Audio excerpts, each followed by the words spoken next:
السلام عليكم متابعي قناة هل تعلم ديزاد. شهرزاد كراشيني. شهرزاد جزائرية الأصل، والدها من ولاية سطيف، ووالدتها قبائلية لكنها عاشت في الجزائر العاصمة. لها أخ أكبر منها، تتحدث كل من الإنجليزية والفرنسية والعربية بطلاقة، والقليل من القبائلية. شهرزاد نالت شهادتين البكالوريا، واحدة في الجزائر والثانية في فرنسا، وقد درست علوم سياسة، وهي مستقرة حاليا بسويسرا وتعمل عمل آخر بجانب التمثيل.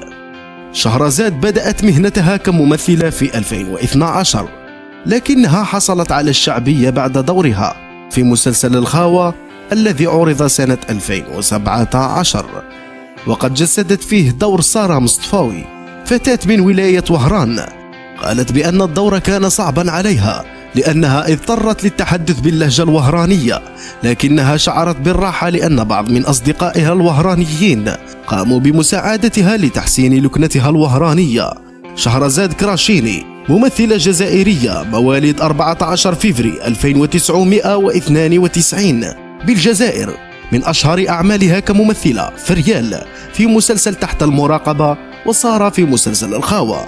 متابعي قناة هل تعلم ديزاد، لا تنسوا تفعيل الجرس واشتركوا في قناتنا كي يصلكم الجديد كل يوم. إلى اللقاء.